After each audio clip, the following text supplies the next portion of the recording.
Dans le monde, ça, n'importe monde qui clash, n'importe monde. Mais laisser un sénateur de pays ou allié ensemble avec lui qui clash ou, ça sont l'autre bagaille. Eh bien, nous jouons un sénateur français qui est le Claude Malhuret, qui arrive clash Donald Trump, Poutine, Zelensky avec Benjamin Netanyahu pour dossier guerre. Nous allons regarder ensemble pour nous voir qui Jean-Claude Malhuret lui-même littérature temple, littérature posé pour la clash tout le monde qui pensait que naturellement monde là c'est pour eux. C'est vrai les plus clash Donald Trump et c'est ça qui fait tout bruit ça parce que comment on fait à clash yon monde qui allie ensemble avec eux. Naturellement tout linge salio yo lavé entre eux. Vous comprenez ça veut dire si ou ses amis ou font bagaille qui mal, moi même t'a supposé là pour me couvrir ou pas supposé là non seulement pour montrer monde mais qui est souillé en vrai ni pas supposé pour la pour m'a dit mais qui mounouye. Eh bien, monsieur, dame, nous pourrons découvrir ensemble qui Jean-Claude Malhuret, qui c'est sénateur français, lui-même, lui crasé, démentibilé Donald Trump et Donald Trump lui-même, même fâché.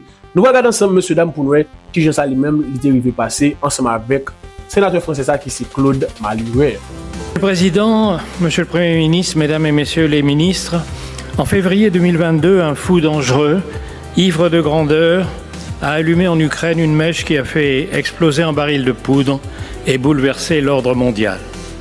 La guerre devait durer une semaine, elle entre dans sa 5e année. En février 2026, un autre fou dangereux a allumé au Proche-Orient une autre mèche qui remet à nouveau en cause l'équilibre international. La guerre devait elle aussi durer une semaine. Un mois plus tard, le monde entier se pose la question, qu'est-ce qui va se passer ? La réponse simple, courte et précise est la suivante, Dieu seul le sait. Il y a un an ici même, je comparais la présidence de Trump à la cour de Néron. Je me trompais, c'est la cour des miracles. Un anti-vax, ancien héroïnomane et ministre de la Santé. Un climato-sceptique, ministre de l'écologie. Un animateur télé alcoolique, ministre des Armées. Une ancienne agent du Qatar, ministre de la Justice. Une groupie de Poutine, ministre de la Sécurité nationale. Un proverbe turc dit « Quand un clown s'installe dans un palais, il ne devient pas roi, c'est le palais qui devient un cirque ». Cette fine équipe a décidé de créer un concurrent de l'ONU. Depuis que son Conseil de la paix existe, Trump a déclenché plus de frappes militaires que Biden durant tout son mandat. Chaque fois que l'affaire Epstein ressurgit, les bombes explosent quelque part dans le monde et font diversion. Bombarder plus pour gagner plus. Il n'y a pas un pays où Trump n'ait profité de la situation pour s'enrichir sans jamais oublier sa famille. Boeing personnel offert par le Qatar, investissement dans tous les projets du Golfe ou d'ailleurs, manipulation des cours de bourse dont bénéficient quelques initiés.